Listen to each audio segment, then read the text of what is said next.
Yes, MVP, comment ça va? Hey, ça va bien, moi tu le sais.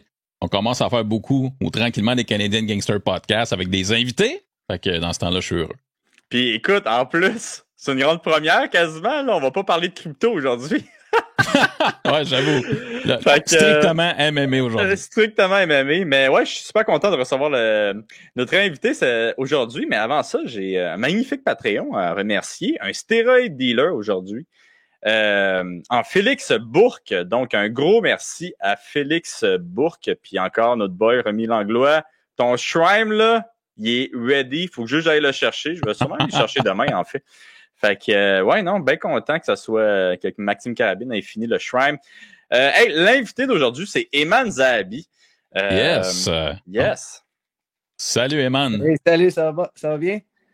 Yes, ça va bien. Puis toi, comment ça va? Tabarouette, tu reviens d'une grosse victoire, c'est nice, ça? Ouais, je suis content, je suis souriant.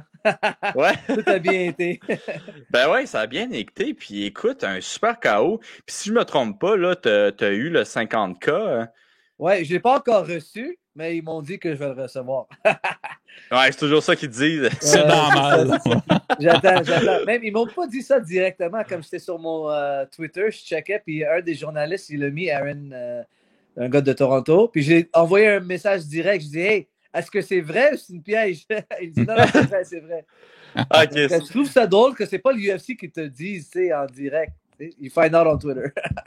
Ouais, ben moi avec, quand j'avais eu mes 50K, c'était sur Twitter, je l'avais su, tu sais. Mais moi, je pense qu'ils vont te donner les 50K, ils attendent un petit moment souvent parce que une des raisons, je pense, c'est à cause des tests positifs qui arrivent souvent après combat, là. Okay. Tu sais, fait que si un combattant teste positif, puis il a le 50 000, puis il veut plus leur donner, les UFC ont comme un problème, là. Ouais, c'est ça. Fait que je pense que c'est une des raisons. Mais Crime, bien content que tu sois 50 000 plus riche. Ouais, merci. Moi aussi. Ça, c'était 2 ans que j'avais pas eu de combat, donc j'avais vraiment besoin. Puis je suis content de le recevoir. Ben, puis tu sais, en plus, toi, tu viens d'avoir des petites filles, si je me trompe pas. Là. Ouais, ils ont 2 ans et demi. Là. Ils grandissent. Ouais. Là, ils commencent à être expensive. Ah ouais? Ouais. Déjà? Quand t'es arrivé avec le 50 000 de plus, là, ben, le 50 000 entre parenthèses, là, il est pas encore arrivé. Ils t'ont-tu demandé des cadeaux, genre? Ben, j'ai appelé ma femme tout de suite après le combat, puis sur FaceTime, puis elle m'a dit, hey, si tu reçois le 50 000, peut-être on va avoir la nouvelle cuisine. J'ai dit, OK. C'est même pas encore venu. Ils m'ont pas encore dit que je l'ai, mais OK, on va le dépenser tout de suite. Ils t'ont même pas félicité. Non. Tu sais, la cuisine, là, que je te parlais. La cuisine, elle s'en vient, là, vite. Ben ouais, mais en plus, le bois, il coûte cher. Ça va coûter tout cher. A monté, ouais. C'est fou, hein? Vraiment. J'ai même pas reçu la maison encore. Je rentre dans ma maison le 1er octobre. OK, tu déménages aussi? Ouais, j'ai acheté une maison 10 jours avant le combat. OK, tabarouette. Yeah. I get bored in training camp. Et ouais, je viens m'occuper des affaires à faire, puis j'ai acheté une maison aussi. Hey, mais ça me fait capoter, ça me semble. Moi, quand je suis en training camp, je pense juste à ça. Puis, moi, j'avoue que j'essaie peut-être de changer mes idées, mais pas autant qu'en achetant une maison. Ouais, puis j'ai gardé ça secret de Firas, je ne l'ai pas dit, parce que s'il savait, man, il m'aurait tué. Après le combat, on revient dans la chambre d'hôtel, je dis, hey, j'ai acheté une maison, ça fait 10 jours. Il me dit, what, t'es fou, man! Essaie de te concentrer un peu. On s'entraîne pas 10 heures par jour. On s'entraîne 2-3 heures le matin, 1 heure l'après-midi. Le reste de ça, c'est quoi que je fais? Ouais, ben, c'est ça que le monde ne comprenne pas, tu sais. Ben ouais, t'as besoin de quelque chose qui te motive un petit peu plus en temps de repos, là, parce que méditer, sinon, à un moment donné, ça devient long, là. Puis passer ton temps sur un téléphone, même chose, là. Mais écoute, parle-nous un petit peu de ton combat. Tu te battais contre Draco Rodriguez, t'étais underdog dans ce combat-là, en plus. Ouais. Tu veux-tu nous parler un petit peu comment tu t'es senti avant le combat? Ouais, avant le combat, c'était 2 ans de torture mentale. Parce que je pense que j'avais pas performé to my abilities, tu sais. So, comme mon combat avec Ricardo Ramos, quand je me suis fait KO, je pensais comme j'étais en ligne de gagner le combat avant que j'ai reçu ce coup-là. S'il m'avait pas frappé avec un coup-là, je pensais que j'allais gagner la décision. Ouais. But, ça m'a fait penser comment je peux prendre des coups. Like, I started to second guess myself. Puis à cause de ça, dans ma performance avec Vince Morales, comme I held myself back a little bit too much. Puis ça m'a vraiment nuit durant le combat. Puis cette fois-là, je me suis dit, I love the pain will set me free. I love the pain will set me free. Ever since that fight, and then I was like, I love the fear will set me free. Parce que, tu sais, you get nervous going into a fight. You never know what's going to happen, you know? So it was mostly mental. It wasn't the skills I've built throughout the years. I just had to get over that mental hump. And I finally did it for this fight, and it came out with a perfect performance. OK, mais crime, content de savoir ça. Mais oui, c'est sûr qu'avec, tu sais, avec tout ce qui s'est passé, comme tu disais, toi, tu revenais je pense, de deux défaites. Ouais, t'avais eu deux défaites de suite. Ouais. Je veux dire, il y a quand même un certain stress d'avoir une troisième défaite parce que, bon, il y a des chances que, même un petit peu comme moi, que tu te fasses sortir du UFC. Ouais. Fait que, est-ce que là, tu viens de dire que tu as senti cette pression-là, mais là, en plus de ça, tu venais d'acheter une maison. Est-ce que tu as senti aussi la pression de genre, oh, je vais être capable de payer la maison si ça va pas bien? Sinon, c'est un peu plus de motivation, tu sais. OK. T'ajoutes un peu de stress. Moi, depuis le début, moi, j'adore le stress.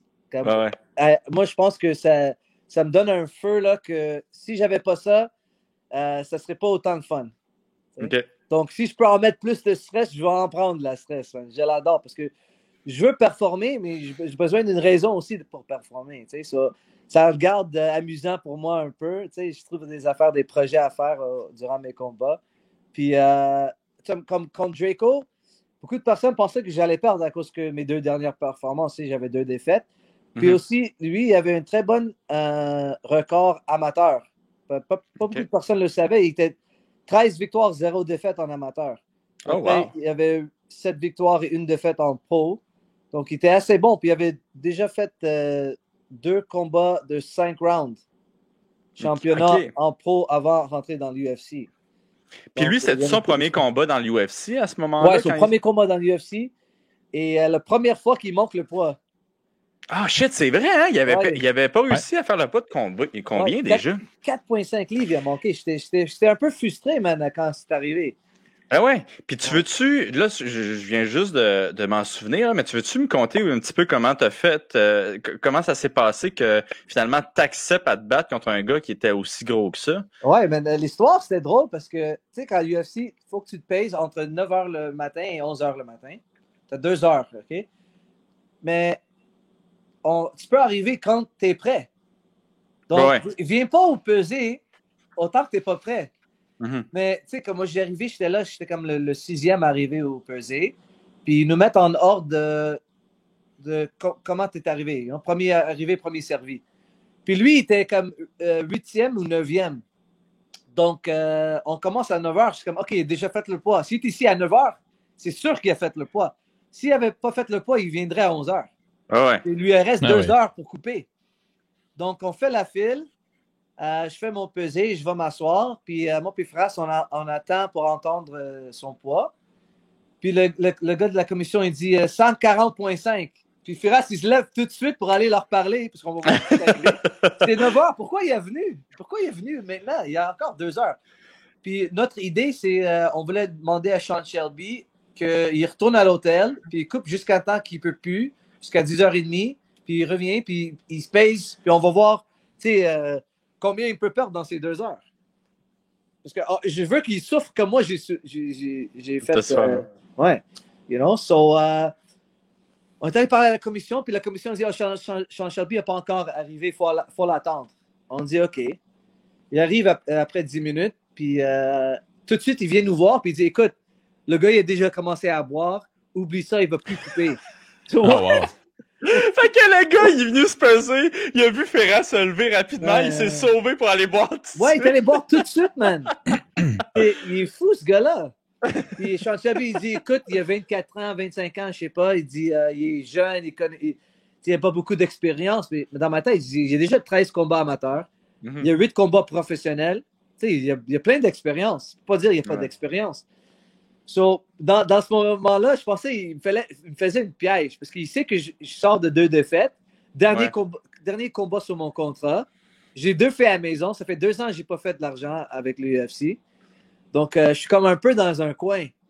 Puis, Sean Shelby dit, écoute, je vais te donner 30% de son argent, c'est sûr. Mais c'est son premier combat dans l'UFC. Il fait juste 10 000. Donc, tu vas recevoir juste 3 000 de plus. C'est pas grand-chose. Puis, tout de suite, je lui ai dit, écoute, c'est pas un livre. Si c'était un livre, je le prends tout de suite. Bang, no problem. Ça peut arriver à n'importe qui. Mais 4,5 livres, je sais pas s'il l'a fait par exprès ou non dans ce moment-là. Peut-être qu'il veut un avantage contre moi. Il sait peut-être j'ai peur de prendre un coup à cause de mon KO ou whatever. Mm-hmm.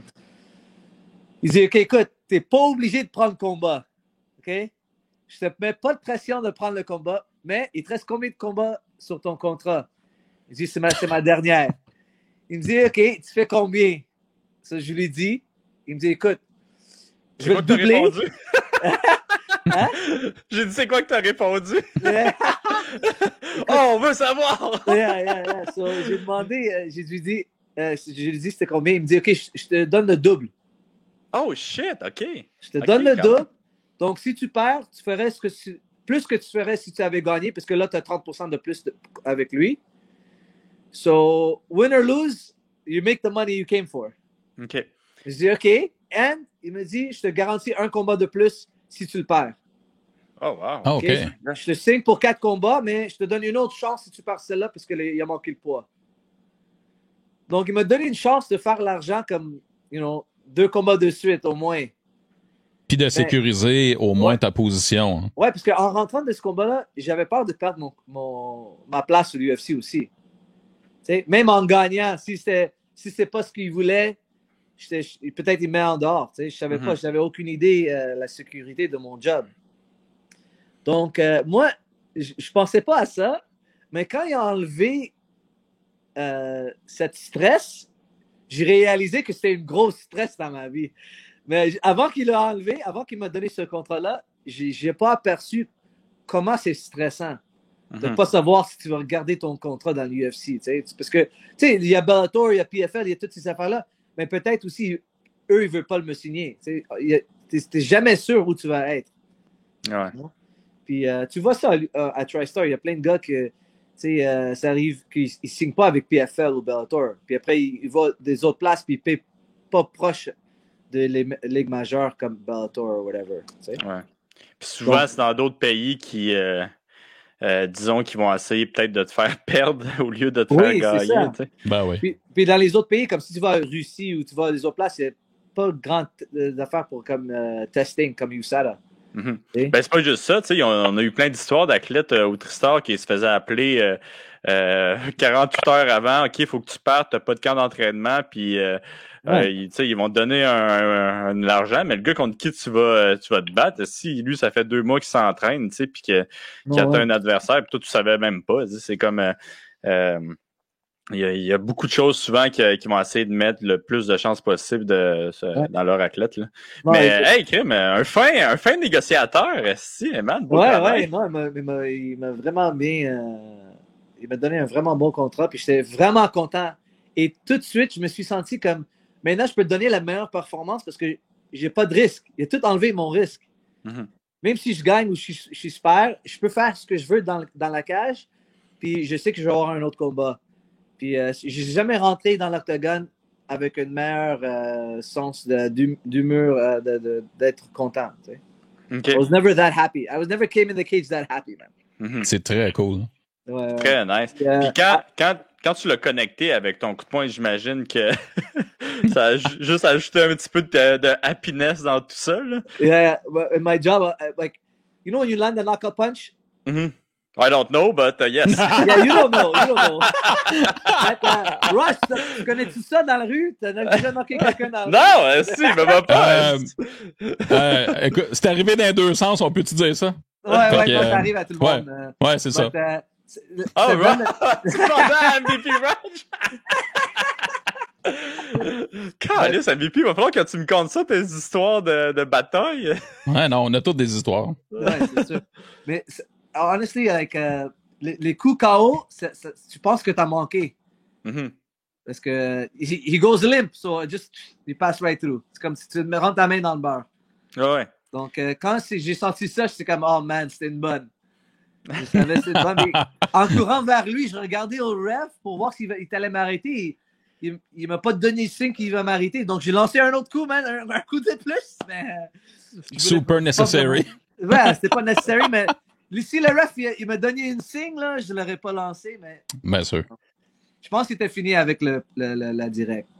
Ah, c'est vrai, mais tu dis ça parce qu'il y a beaucoup de monde qui chialait que tu avais donné un coup de plus. Mais si tu vois l'autre angle, je ne l'ai pas frappé en arrière de la tête, je l'ai frappé sur l'oreille. Ah oui, non, c'est ça. Puis le était circulaire. Il l'explique bien. Hein, Écoute, avec moi, t'as pas besoin de t'expliquer. Je suis comme nice, un coup en arrière de la tête. Il y avait une autre fois, j'avais un combat à Regina, OK? Ici au Canada. Où ça? Hein? Regina. C'est où? In Regina. C'est Calgary? Non. Quelque part dans l'Ouest. Saskatchewan? Les mélanges. Dans l'Ouest canadien. Ouais, c'est dans l'Ouest canadien. J'étais à Regina, OK? Puis j'ai frappé un gars avec un direct. Puis comme il a perdu sa balance pour une seconde, puis il a déchiré son ACL. Oh shit! OK? So, quand il est tombé, il a couvert sa tête, puis dans le moment, OK, j'ai lancé un soccer kick. Okay? Puis oh, tabarouette! T'es pire que Meunier! Écoute, ça sort. Que Jonathan Meunier! Mais en voyant qu'il ne se levait pas, je l'ai comme arrêté. Okay. J'ai commencé à lever mon pied, puis ça a frôlé sa tête, comme ça allait juste par-dessus sa tête. Puis j'ai tourné mes cheveux pour comme faire un back take. Puis quand je me suis rendu en arrière de lui, j'ai juste commencé à crier « Ah! » Puis j'ai levé mes mains, puis le ref a arrêté le combat, puis il a dit « J'ai déchiré mon genou, j'ai déchiré mon genou. » Fight's over, man. But everyone online was freaking out. Soccer kick, soccer kick. Non, mais imagine, tu lui déchires le genou, puis en plus, tu le soccer kick, man, il aurait fallu. Bon, ben, journée au bureau. La pire personne au Canada, si Eman sa vie. J'étais un bon gars, mais pas dans le cage, man. Mais j'étais content, c'était drôle parce que tout le monde était choqué que j'ai lancé le coup. Là, t'sais. Ben, t'as quand même sauvé le coup, là. Tu l'as I saved it. Même le referee me dit après, il me dit, man, good save. Very good save. J'ai presque perdu le combat, man, DQ, man, or whatever, je savais pas. Puis Rory m'a texté après ça. J'aurais aimé ça le voir. No, because I was very sad. I was very sad after because I threw it. He said, "Don't be ashamed, don't be embarrassed. You have the killer instinct." C'est drôle. He's the best. Ah oui, he's the best. Écoute, y a-tu, là, présentement, après la grosse victoire que tu as eue, puis ça faisait quand même 2 ans que tu t'étais pas battu, tu veux-tu te battre plus souvent? Est-ce que tu as un petit peu un adversaire en tête présentement ou non? J'essaie de faire... je check tous les noms puis tous les galas qui se passent pour trouver quelqu'un que je veux me battre contre. Mais moi, je connais pas vraiment la formule avec l'UFC pour prendre un combat. Ça change toutes les fois. Mais ce que je vais faire une liste de 4-5 gars qui ont battu récemment, puis je vais les envoyer à Sean Shelby puis voir qu'est-ce qu'il me dit. Mais aucune idée comment ça marche, man. C'est toujours différent. Puis j'ai demandé pour me battre en juin, puis peut-être en novembre ou décembre. J'aimerais ça me battre 3 fois cette année. Mais dans le passé, Eman, est-ce que tu as fait la même chose? As-tu donné quelques noms à Sean Shelby ou c'est toujours normalement lui ou eux qui te contactent? C'est toujours un mix. Toujours, j'envoie des noms constamment, tout le temps. Puis des fois, il me répond pas. Est-ce qu'il les considère? Oui, il les considère, mais je sais pas ce qui arrive après. You know? Puis des fois, il m'appelle, puis il me dit, veux-tu battre contre ce gars-là? Je dis oui. Puis là, je me prépare, je regarde, I watch tape, je regarde les combats, je me prépare. 2-3 semaines après, je vais sur Twitter, ils l'ont donné à quelqu'un d'autre. Donc, je sais pas si quand tu leur donnes un liste, je pense qu'ils appellent les gars pour voir s'ils voudraient te battre contre toi. Puis s'ils disent oui ou non, après, ils font une décision. Mais ils nous répondent pas tout de suite pour nous dire qu'est-ce qui est arrivé. You know, so, j'ai aucune idée comment ça marche, but j'espère avoir un combat bientôt. OK. Ouais. Puis là, toi, je pense que c'est le premier avec qui on fait un podcast qui a fait la bulle. Je me trompe-tu, MVP, ou... Je pense que tu as raison, qui a fait tout le processus au niveau de l'UFC. Oui, parce que on n'a pas encore la chance de parler à Charles. Donc, oui, effectivement. Fait que là, toi, la première fois que tu étais supposé te battre, t'as pogné le Corona, le Rona. Comment ça s'est passé pour qu'ils s'en rendent compte? Est-ce que c'est au premier test quand tu es arrivé là-bas qu'ils se sont rendus compte? C'est une drôle d'affaire parce que je me suis fait tester le samedi avant de partir parce qu'ils voulaient mes résultats pour lundi, OK, pour que je prenne mon vol mardi. OK. Je me suis testé négatif. Mais là, j'ai reçu un appel de Caroline de UFC Canada. Elle m'a dit, OK, écoute, je pense que c'était trop tôt que tu as fait ton examen. Refais une autre aujourd'hui parce qu'on a parlé avec l'UFC. Puis si tu te rends positif quand tu arrives à Vegas, il faut que tu restes là 14 jours dans ta chambre d'hôtel avant que tu reviennes ici. Puis quand tu reviens ici, il faut que tu restes 14 jours chez toi à la maison. Donc, c'est 1 mois de quarantaine. Donc, je me suis dit, OK, je ne vais pas prendre de chance, mais aller me faire tester. Donc, j'allais me faire tester, mais au lieu de me redonner les résultats en 24 heures, ça ils ont pris 48 heures. Donc, ils ont changé mon vol pour mercredi. No big deal. Je perdrais une journée à Vegas, mais j'étais prêt pour aller. Okay? Je me réveille 5 heures le matin, le mercredi. Je n'ai pas encore reçu tous mes résultats. Puis mon avion, c'est à 8 heures. Donc, je dois être à l'aéroport à 6 heures le matin. Je prends mes affaires, je mets tout ça dans mon char. Je commence à conduire à l'aéroport. Puis, j'arrive. Okay? Je suis au stationnement. Je recevais un appel de Biron, la place de testing. Puis, il me disait, non, tu es positif. Bon. J'espère que tu es chez vous présentement. Non, je suis à l'aéroport, man. J'attends. Puis mon frère était à l'aéroport à Toronto. Lui, il a déjà passé son billet, mais il n'a pas passé le customs encore. Puis je dis, hey, je l'ai appelé tout de suite, retourne chez toi, man. Tout est annulé. C'était fou. Mais moi, je n'avais pas vraiment de gros symptômes. J'avais juste mon nez bloqué. J'ai perdu un peu le goût de la nourriture que je mangeais. Rien de sérieux. Tu avais le nez bloqué, toi, quand tu l'as eu. C'est tout. Wow. Mais pas de fièvre, rien comme ça. Il y avait d'autres mondes que je sais qu'ils avaient plus pire que moi, mais moi, j'ai rien eu. Même mes enfants, ils n'ont pas eu de moi. Ils ont resté avec moi 2 semaines à la maison, ma femme. Ils ont testé négatif 2 semaines de suite.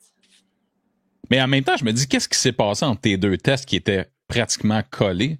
C'est weird, hein, quand même? Aucune idée, man. Aucune idée. Mais je suis content que c'est passé au moins que là, c'est fini pour moi. Je l'ai eu. C'était pas si pire. Et j'étais capable de faire un combat après ça. Mais MVP, tu sais, souvent, c'est qu'ils ne le détectent pas. Après, c'est comme un faux négatif? Non, c'est comme ils ne le détectent pas après 2 jours. Mais au 4e jour, c'est là qu'on va pouvoir le détecter. Tu peux l'avoir sans que ce soit un positif. C'est ça qu'il expliquait. Puis c'est pas une des raisons pourquoi ça arrive souvent dans l'UFC que ils sont supposément dans la bulle, puis à la 6e journée, il va tester positif. Ouais, ce qui arrive fréquemment. Ça arrive fréquemment depuis 1 an, mais je trouvais ça particulier que les tests étaient pratiquement back-to-back. Mais dans le fond, pourquoi ils offrent des résultats en dedans de 24 ou 48 heures si le résultat est peut-être pas valable? Il faudrait se poser la question aussi. Ouais. Mais la bulle, moi, je dirais que c'est vraiment bon quand tu es là, parce qu'ils te testent comme tous les 2 jours. Puis tout le monde dans le staff UFC se font tester tous les 2 jours. OK. Tous les chauffeurs, toutes les personnes qui travaillent à l'UFC, tout le monde dans l'hôtel se fait tester tous les 2 jours. Donc, il y a moins de chances de prendre de quelqu'un là. Au moins que, comme tu dis, Olivier, ils ont rentré avec un test, mais leur test était négatif, mais ça n'a pas encore sorti dans leur système. Puis ils se font tester le vendredi, puis là, c'est positif. Puis toute la semaine, tu pourrais être en contact avec lui. Puis là, toi aussi, tu vas être positif en couple de jours. Donc, Mais ça, tu peux-tu un petit peu parler de comment c'est à l'intérieur de la bulle? As-tu le droit de voir d'autres mondes? Comment ça fonctionne? Mais, OK, tu n'as pas le droit d'aller nulle part, sauf Whole Foods. Tu peux aller, il y a une journée pour aller au Whole Foods. Et de toute la semaine ou tu peux y aller une fois par jour? Moi, ils m'ont dit une journée, comme c'était le mercredi, tout le monde pourrait aller. Mais tu peux aller au Performance Institute. OK. Mais quand tu vas au PI, il faut que tu aies une réservation. Puis tu peux aller juste avec ton équipe. Puis quand tu arrives là, c'est juste ton équipe. Comme tu as 1 heure dans le PI. et whatever. So, ils prennent moins de chance pour contracter le COVID, mais c'était assez bon. Moi, je n'ai pas allé au UFCPI. Je n'ai pas besoin de ça. Je suis resté 5 jours dans mon hôtel. Je suis allé à Whole Foods une journée que j'avais le droit. C'est tout, man. Je n'ai pas sorti de ma chambre. Mais tu t'entraînais un petit peu pendant la semaine ou pas vraiment? Oui, il t'a donné une autre chambre. So, ils nous ont donné 3 chambres. Ah! Mais les chambres sont grandes, man. OK. So, il y a deux chambres à coucher, 2 salles de bain. Tu sais, il y a une cuisine. So, it's pretty nice. Okay? It's not luxurious. It's like a, 1-star apartment. Mm-hmm. But it does the job, man. It does the job. So, moi, j'avais une chambre avec Neil. Firas était dans une autre chambre. Puis il y avait une chambre juste pour l'entraînement. Avec des matelas pour tous les combattants. Tout le monde avait son propre chambre. OK. Puis, tu sais, là, tantôt, tu disais justement que ton adversaire n'a pas fait le poids de 4,5 livres. Ouais. Y avait-tu un sauna? Y avait-tu des bains? Et comment tu faisais pour perdre ton poids? Ils ont mis, tu sais, comme les portable saunas, tu t'assois dans une chaise, puis comme, ils te zippent dedans. Il y avait ça, ou il y avait un bain. Moi, je fais toujours le bain. Et c'est tout. On avait juste accès à ça. But pour moi, la bain, c'est parfait. Man. J'ai fait 2 shots de ça, puis j'ai perdu mon... Je pense que j'ai coupé de 146 à 136. OK. Ouais. Donc, ça a bien été pour moi, pas de problème du tout. Et tu sais, il y avait un gars, son coach avait testé positif, donc il ne pouvait pas venir avec lui. OK? Puis il me demandait si Neil pouvait faire de l'entraînement avec lui, parce que son autre coach, il était comme 6 pieds 2, 250 livres. Puis lui, il se bat comme à 145 livres. Il était un peu plus petit. Et puis, il ne pouvait pas faire la lutte avec lui, jiu-jitsu avec lui, tu sais, pour sans lui faire mal. So, tout de suite, dans ma tête, je dis, bien sûr, on va t'aider, blablabla, whatever. Pas de problème du tout. Puis là, Neil, quand on est arrivé dans ma chambre, il dit, hey man, si son coach était positif, peut-être lui, il va tester positif vendredi. Peut-être qu'il a passé son examen, son test mardi, mais peut-être il va être positif vendredi. Je veux pas aller sur lui, je veux pas le toucher parce que si je le contracte de lui, puis toi tu le contractes, puis là ils vont annuler ton combat. C'est comme, oh man. Ouais. Mais là en même temps, t'étais immunisé, là. Ouais, but you never know, man. Ouais, il y a quand même le petit risque, là, tu sais. Il y a toujours un risque, man. Ouais. Puis j'ai déjà annulé un combat, ça fait 1 mois en décembre. Puis je veux faire l'argent. Ben ouais, puis imagine, t'annules ton combat une deuxième fois pour COVID en 1 mois. C'est comme tabarnak, man. Le monde, ils veulent pas que tu te battes, là. Ouais, c'est ça. Puis, je voulais pas penser comme. Même si c'est pas ma faute de contracter le corona, je veux pas mettre ça dans la tête du monde que je prends pas mes combats, tu sais. I want to fight. I want to prove that I want to fight. Je vais être dans la cage. OK, ben fuck, bien content que ça soit pas si pire que ça. Mais moi, tu sais, j'étais comme, je savais pas si, justement, dans ces bulles-là, t'avais le droit, de bouger, ça avait le droit de te promener, parce que, tu sais, à un moment donné, c'est que si tu restes dans la chambre d'hôtel 24 heures sur 24, tu peux virer fou un peu, puis peut-être même demander du monde à l'extérieur de t'amener des patates, là, comme c'est arrivé dans... Ouais. Mais, tu sais, il y a pas de restaurant dans l'hôtel, donc... toute la nourriture, pour l'athlète, moi, je mangeais avec Trifecta, le groupe nutritionist of UFC. Okay. But for Neil and for us, I ordered Uber Eats, man, every meal.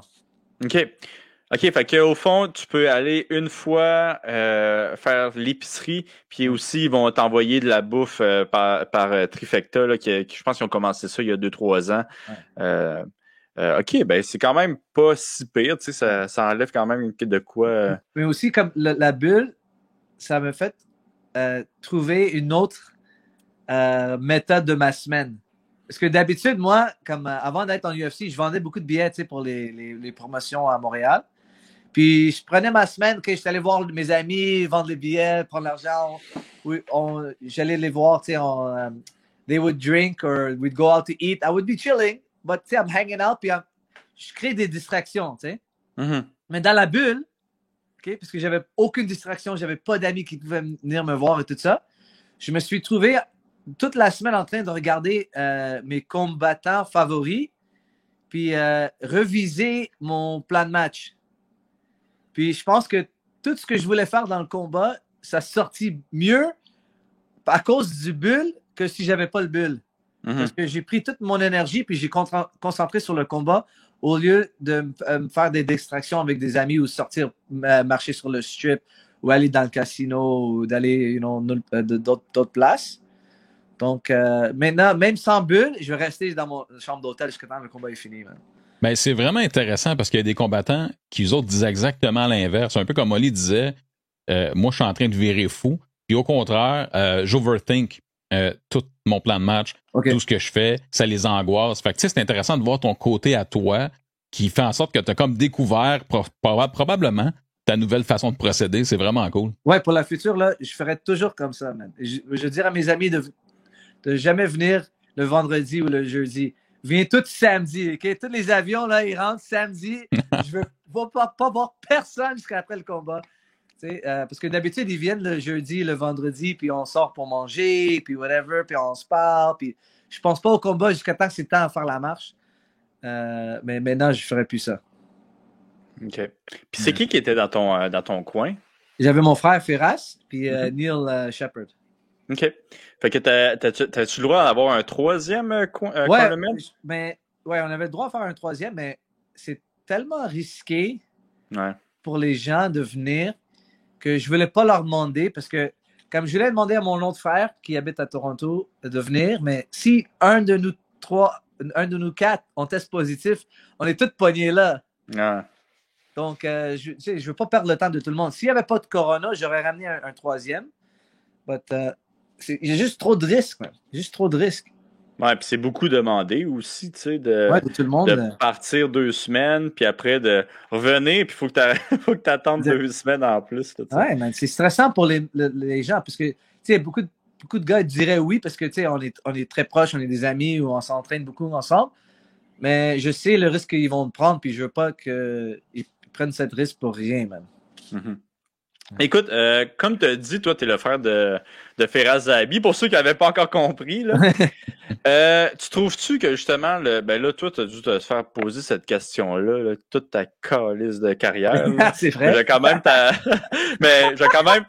même t'a poser en français. Ouais. Mais tu trouves-tu que c'est lourd à porter, le nom Zahabi, vu que tu sais, ton frère il est tellement connu dans le monde du MMA? Est-ce qu'il y a eu une pression qui est venue avec le nom Zahabi? Il y a toujours une pression parce que tout le monde pense que je vais gagner par backflip, spin hook kick, quelque chose comme ça. Ouais. Tous les combats, mais c'est pas comme ça marche. Ouais. Puis, tu sais, il oublie aussi que moi, quand j'ai commencé à m'entraîner, Firas, c'était pas Firas Zahabi qui était aujourd'hui, tu sais. Quand moi, j'ai commencé à entraîner avec lui, il était ceinture bleue. Mm-hmm. Donc, j'avais pas un maître ceinture noire tellement accompli comme il est aujourd'hui.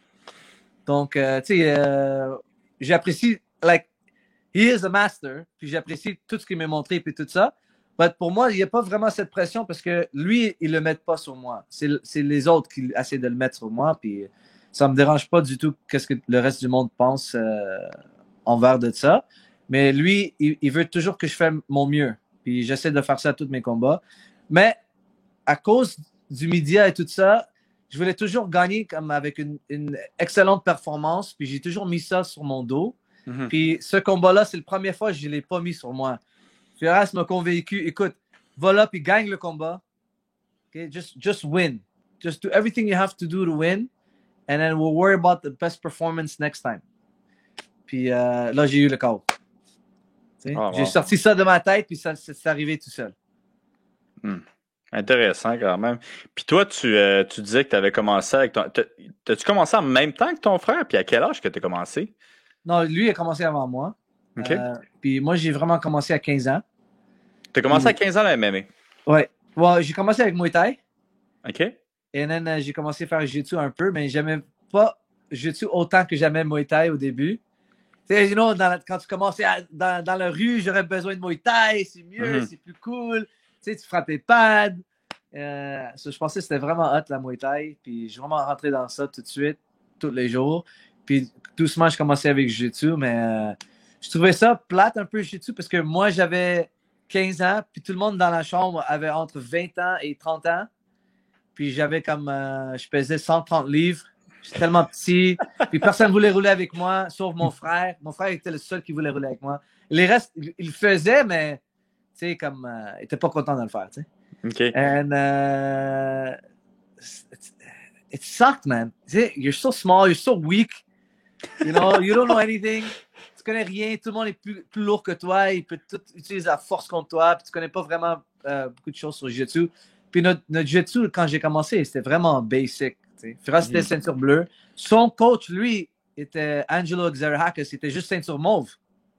Oh, wow! You know? C'est combien de temps après que le Tristar soit ouvert que tu as commencé? À peu près, tu dirais? Je sais pas, parce que Tristar, il avait ouvert en 1991. OK, c'est quand même vieux, Tristar, ma gueule, c'est plus vieux que je pensais. Nous, on a commencé là, je pense, 2003 ou quelque chose comme ça. Puis mon frère, je pense, il est devenu partenaire. Il a acheté TriStar en 2007 ou 2008, environ ce temps-là. Okay. Mais il avait juste acheté un parti. Puis au fil des années, il a acheté au complet. OK. Puis là, toi, tu commences à 15 ans. Tu arrives au gym. C'était qui les noms qui étaient là à ce moment-là? Oh, man. C'était qui tes partenaires d'entraînement? Parce que là, on s'en rend pas compte, là, mais il y avait toujours des gros noms. Il y avait GSP, il y avait David Loiseau. Ouais. Tu sais, GSP a fait son premier combat contre Ivan Menjivar. Je sais pas si beaucoup de monde... Oui, c'est vrai! Tu sais, il s'est battu contre Ivan à 170 livres, man. Puis Ivan, man, il est allé gagner ce combat-là. Okay. Mais à ce moment-là, Ivan, était-tu avec Tristar? Oui, ben oui, bien sûr, il était avec nous, man. Mais attends, Ivan était avec Tristar, puis GSP était avec Tristar, je suis pas sûr. Non, GSP est venu au TriStar à cause d'Ivan. Oh! Il pouvait pas comprendre comment Ivan, un gars tellement si petit, man, il pouvait faire ça contre lui. Donc, il était convaincu à venir au TriStar, puis il a demandé à Firas s'il pouvait venir. Firas, il dit, bien sûr, man, on va s'entraîner ensemble, blablabla, blablabla. OK, fait que Firas a déjà été dans le coin contre GSP ou non? Oui, il était... Ah, crème, j'aime ça. Ça arrivait une fois, man. Oh, wow. OK. Yeah. Puis, si tu regardes ce combat-là, il y avait comme quelque chose de drôle qui est arrivé. Ben, c'est quand même controversé, hein, controversé comme combat. Ouais, parce que l'arbitre avait demandé quelque chose à Ivan. Puis Ivan n'avait pas compris sa question. Puis il a répondu. Puis le ref dit, OK, arrêtez le combat. Mm-hmm. And then Ivan's like, what? Pourquoi tu arrêtes le combat? Je suis en train de gagner. Mais je pense qu'il a demandé, veux-tu abandonner? Je pense qu'il a demandé une drôle de question, puis il avait dit oui, mais il avait dit, veux-tu continuer? Il y avait quelque chose comme ça qui est arrivé. Mais à mon souvenir, Ivan, il était venu au podcast, il l'avait compté, là. Je pense qu'il avait dit I'm okay, mais l'arbitre avait comme compris I'm okay, I don't want anymore, genre. Yeah, quelque chose comme ça. I'm okay, au lieu de I'm okay. Il a perdu en translation, je sais pas quoi. Ouais. Man, on était tellement frustrés après ce combat-là. C'était drôle de façon de perdre. Vous étiez frustrés, vous étiez comme tabarnak, est-ce que l'autre Tug, GSP, là, c'est qui ce gars-là? Parce que Ivan, après, il s'est rentré à l'UFC à 135 livres. Il était pas grand. Ben, Ivan, c'est un G, là, je veux dire. Oui. C'est le genre de gars qui est prêt à aller contre n'importe qui. Tu sais, lui, il vient me chercher au gym, puis il n'y a pas grand monde qui vient me chercher à 135 livres au gym. C'est fou. Il s'est battu contre Matt Serra à 170 livres aussi à l'UFC. Quand même, hein? Ouais. Ah, Ivan, là. Puis il y avait aussi David Loiseau, qui était un gros nom, un des premiers Canadiens qui s'est battu pour un titre, le premier Québécois titre au UFC. Donc, il y avait Thierry Canville, il y avait Yves Jabouin, il y avait, les Vigneault, Steve et Stéphane. Ben oui, man. Je pense Steve Vigneault s'est battu comme pour $50 une fois à Kanawake, je pense IFL. Tu sais, il se battait pour rien, ce gars-là, man. Ils sont vraiment les pioneers des arts martiaux mixtes. Ça, c'est les vrais gangsters, man. Tu sais, tu fais un petit peu partie de ça aussi, là. Je veux dire, ouais, t'avais 15 ans, mais... J'étais dans le chambre, dans mon coin. J'essaie d'apprendre de tous ces gars-là, tu sais. Il y avait des fois, comme je venais en entraînement, tu sais, au TriStar, tu sais, les gars, ils parlent après l'entraînement, tu sais, 30 minutes avant qu'ils s'en vont à la maison. Puis ils parlent de toutes sortes de choses. Puis des fois, tu sais, mon frère, il voulait pas que j'entende de ce que tout le monde parlait. Il dit, hey, va t'attendre dans l'escalier. Je vais être là en 5 minutes. Je suis là 3/4 d'heure, 30 minutes. Je m'attends. OK, let's go, on va à la maison. Je peux rien entendre. Puis je peux entendre tous les gars en train de rire et tout ça. Tu sais, mais tous ces gars-là, comme, tu sais, il y avait des soirées, il y avait un club qui s'appelait La Boom. Je sais pas si ça existe encore. J'ai été dormant, moi, là-bas. Ah oui? sais, il y avait des soirées, j'allais à la boum, puis c'était mon frère, c'était David Loiseau, c'était Stéphane Vigneault, c'était Georges Saint-Pierre, Ivan Mangivar et Thierry Kenville, tous les doormen dans une soirée. Toute la même soirée, tous les gars étaient là. C'est une drôle de chose de voir aussi. T'sais. Tu te sentais-tu en sécurité quand tu sortais? Bien sûr, man. Le gars était chanceux que moi, je cherchais pas jamais du trouble. Ben ouais, c'est ça. T'aurais pu juste aller pousser un peu le monde, là. Ouais. T'avais traité ça avec Steve Claveau aussi, le OG. Oh man, the best. Mais dans ce temps-là, il s'entraînait pas vraiment avec nous. Juste un peu plus tard dans sa carrière, il a commencé à venir. Okay. Team Legion, non? Ouais, c'est avec Team Legion. Team Legion, tous leurs cheveux en couleur, là. Ouais. Puis, tu penses-tu que ça t'a nuit, justement, d'avoir ce nom-là pour trouver des combats en début de carrière? Oh, man, c'est pour ça que j'avais jamais eu de titre, je pense, en amateur. C'était vraiment... T'as jamais eu de titre en amateur? Non. Jamais en MMA. Jamais. Comme j'ai gagné les provinciales en lutte, j'avais gagné des tournois en jiu-jitsu, des affaires comme ça. Mais des combats amateurs à MMA, c'était vraiment dur. J'en avais juste 3. Mm-hmm. 3, puis... Tu t'es juste battu 3 fois? Ouais. C'est pour ça que j'ai décidé d'aller pro, parce que c'était trop dur d'avoir des combats en amateur. Hey, mais ça, c'est insane que tu t'aies battu 3 fois. Parce que, attends, il me semble que tu t'es battu amateur après moi, parce que il me semble que quand je me suis battu, moi, pour la première fois amateur, tu étais un des têtes d'affiche du show. Si je me souviens bien, là. J'ai fait aussi des amateurs en boxing et en Muay Thai. OK. Mais en arts martiaux mix, j'ai juste fait 3. My God, ça m'étonne vraiment. Puis je sais que aussi, quand tu es allé pro, tu avais aussi beaucoup de misère à trouver des combats. Man. C'était fou. Très dur parce que à cause que j'avais pas de carrière amateur, j'étais I was a big question mark. Mm-hmm. Ils ne savaient pas de quoi d'expecter. Ils ne savaient pas comme si j'étais vraiment un striker, un lutteur ou un grappler, ou si je cogne fort, si j'ai de très bon cardio. Donc, les gars, ils ont plus peur de ce que tu connais pas de moi. They weren't afraid of me. I think it like they were afraid of not knowing who I am. Mm-hmm. That's the risk. C'était pas mon nom. C'est what are they going to get into? Mais c'est pas juste ça. Devait quand même jouer là-dedans. Là. Tu sais pas que s'il est bon, puis en plus il y a un gros nom, t'es comme oh tabarouette. Yeah, c'est pas comme si tu bats contre Steve de Québec, t'es comme bon, ok, Steve de Québec, je suis pas sûr qu'il est là. C'est comme Eman Zahabi de Montréal. Ok, je sais qu'il est le frère de Ferras, mais en plus de ça, il y a aucune vidéo de lui, puis tout le monde. Pas de vidéo, il y a rien. Puis là il y a, puis tu sais, je te le dis, je vais être vraiment franc avec toi là. Il y avait, moi j'étais même pas dans le au Tristar dans ce moment-là, mais il y avait beaucoup de rumeurs sur toi, comme quoi tu détruisais tout le monde dans les gyms. Fait que, tu sais, moi, j'étais même pas dans ta catégorie, puis tu sais, moi, ça me dérangeait pas, mais j'imagine qu'il y a quelqu'un qui est dans ta catégorie, puis qui se demandait, hey, veux-tu te battre contre Eman Zahabi, le frère de Ferraz Zahabi, qui a aucun vidéo de lui, mais qui détruit tout le monde dans les gyms. Ouais, c'était dur. Après, quand j'ai commencé à avoir des combats, ça a devenu plus facile. Parce que là, il y a des vidéos, puis là, les gars, ils peuvent m'étudier. Puis là, ils peuvent trouver des trous. And maybe I don't seem as invincible because now that there's fight footage, I look more human. Tu sais, j'avais fait des erreurs dans mes premiers combats. Tu sais, j'avais fait des choses que je n'étais pas fier de ça, hein, mais je les ai gagnés quand même. Tu as eu combien de combats avant de rentrer dans l'UFC? 6. Tu as eu 6 combats? Puis est-ce que tu as eu juste des finishes ou à ce moment-là ou tu avais aussi des décisions? J'ai tout finish. Tout dans le premier round, je pense. Ouais. Puis là, tu dis que tu as fait des grosses erreurs pendant tes combats. Man! Listen, I'm very honest, too honest. Je suis trop réalistique avec moi. Comme tout de suite, quand les combats y arrivent, ils sont finis, je vais en arrière, je dis à Firas puis Conrad, qu'est-ce que j'ai fait de mal? C'était quoi les trous dans mon jeu? Pourquoi ça t'est arrivé? Pourquoi j'ai mangé ce coup-là? Pourquoi je ne l'ai pas amené au sol?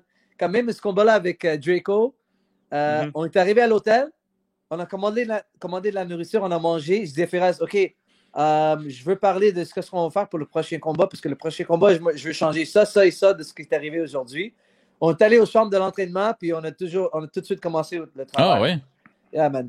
Il y a toujours un trou, man. Il y a toujours quelque chose à travailler tout de suite. Puis je suis content avec Ferraz parce que lui, ça n'arrête jamais. Puis je sais que lui, il veut travailler tout de suite, mais pas tout le monde veut le travailler. Ouais. Mais même toi, comme athlète, des fois, il y en a qui vont dire, OK, garde, je comprends tout ça.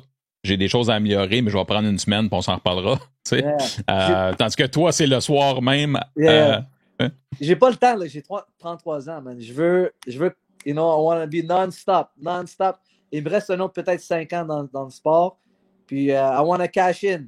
Je veux faire assez d'argent que j'ai pas besoin de, you know, payer mon loyer, mon mortgage après ça, man. Je vais tout payer ma maison, puis je vais être relax après quand je prends ma retraite. As-tu l'impression que toi, tu viens de mentionner que tu as 33 ans, mais en même temps, comme Oli mentionnait, globalement, tu n'as pas de temps de combat que ça pour quelqu'un de 33 ans. Donc, c'est une bonne nouvelle, ça aussi, pour dire j'ai 33 ans, mais j'ai pas genre 43 combats en arrêt de la cravate. Donc, j'imagine que tu te sens frais et dispo malgré ton âge, en guillemets. Ouais. Moi, je me sens tellement frais, puis j'ai pas vraiment de... you know, God forbid, I don't have any crazy injuries. J'ai pas vraiment des mal de dos, mal de cou. Tu sais, il y a beaucoup de gars qui ont, parce qu'ils ont beaucoup de mileage sur leur corps. Moi, j'en ai pas. Et je trouve comme c'est un avantage. Puis moi, j'ai pris... I took the route of skill.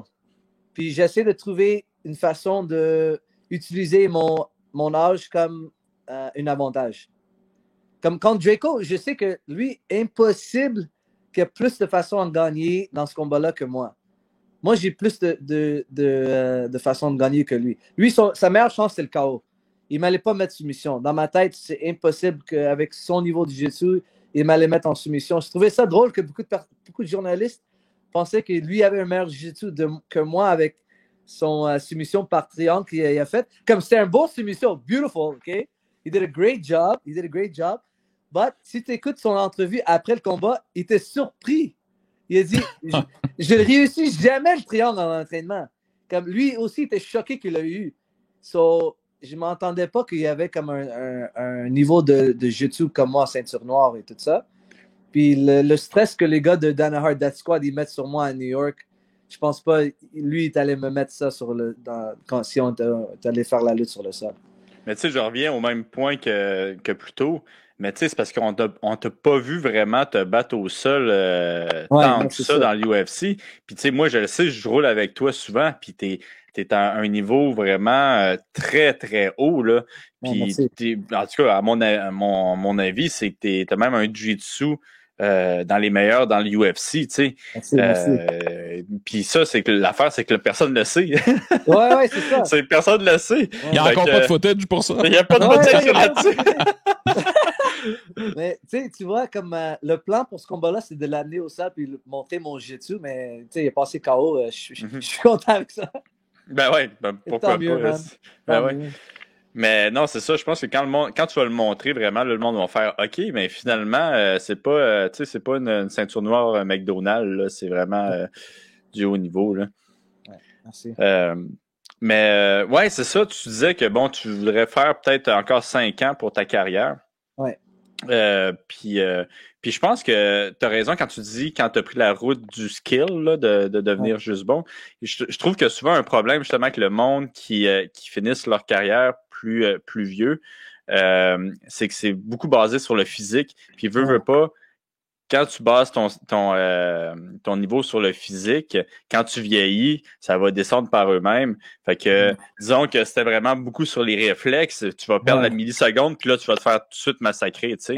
Tandis que si tu bases ça sur le skill, c'est là que, tu sais, on a vu beaucoup de boxeurs, justement, qui ont basé plus sur le skill, puis qui gagnent très, très vieux, comme Mayweather, je pense. Mayweather, Andre Ward. George Foreman. Ouais. Bernard Hopkins. Bernard Hopkins, je pense que c'est un des meilleurs exemples. Tu sais que... Oui, man. C'était le plus discipliné, man, pour son âge. C'est fou, 48 ans, man. C'est incroyable comment il se battait. Il a knocké un gars qui avait 27 ans, un autre champion, un jeune. Ben écoute, il a battu Jean-Pascal. Yeah, exactly, man. Et ça, c'est fou. Man, moi, j'ai déjà vu Jean-Pascal sparer des gens. Puis lui, quand il cogne, man... Jamais je voulais faire du sparring avec lui. Jamais dans ma vie, man. C'est une commotion cérébrale garantie. Même juste en sparring. Il frappe tellement fort. Puis, frapper un gars qui a 48 ans, il n'a pas manqué, c'est fou, man. J'avoue qu'un vu de même, c'est quand même un peu incroyable. Yeah. Moi j'aurais jamais rentré dans le ring avec Jean-Pascal. Jamais. Écoute, t'aurais dû dire ça à Bossé avant qu'il le fasse.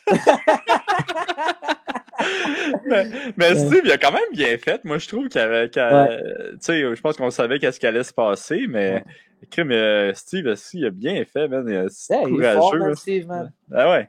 Quel homme.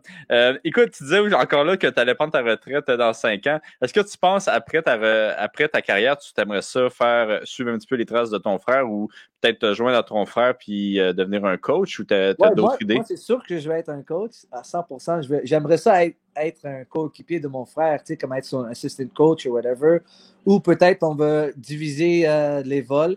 Comme si lui, il va voler pour un gars 2 semaines du mois puis les autres 2 semaines, moi, je vais avec les autres gars. Ou whatever. J'aimerais ça être en équipe avec lui, c'est sûr. Et je veux développer un gym moi-même pour des jeunes enfants. Parce que moi, je veux quand mes filles finissent l'école, je les vais les chercher, les amener au gym, faire un cours pour les jeunes, tu sais, comme chez moi à Blainville. Puis après, quand c'est fini, je vais au TriStar pour entraîner les vieux, tu sais, les adultes et tout ça. OK. Fait que, puis c'est ça, fait que toi, t'aimerais vraiment ça, partir ça avec ton frère, puis, mais je suis pas sûr de comprendre, est-ce que tu t'aimerais ça aussi partir un gym on the side, que vraiment lui, ça serait à toi? Et aussi aider mon frère avec les pros. OK. Ouais. Fait que toi, tu regarderais pour les nouveaux talents de Blainville. Ben oui. Fait que la Rive-Nord, ça s'en vient. La Rive-Nord, ça Mais tu sais, il y a plein de gars qui au Rive-Nord. Déjà, il y a déjà Alex Morgan. Il y a déjà un Tristar là. C'est comme 30 secondes de chez moi, son Tristar. Ah, mais là, il va falloir que tu ailles dire c'est qui le boss, là, Alex. Là. Ben oui. Peut-être, maybe we'll be partners, je sais pas, on va voir. Puis, il y a aussi Sparmax qui est pas loin. OK. Il y a Sparmax, puis plein de gyms aussi au Rive-Nord, man. Il y a plein de toughs au Rive-Nord. Ouais, on connaît ça, l'hockey, puis on connaît ça, la boxe, puis on connaît ça, les combats. OK. Hey, écoute, un gros merci. T'avais-tu une autre question, MVP, pour Eman? Non, je suis super content. Pour moi, on a fait le tour. Pour moi, c'est une belle couverte, Eman, parce qu'évidemment, je te connais comme athlète.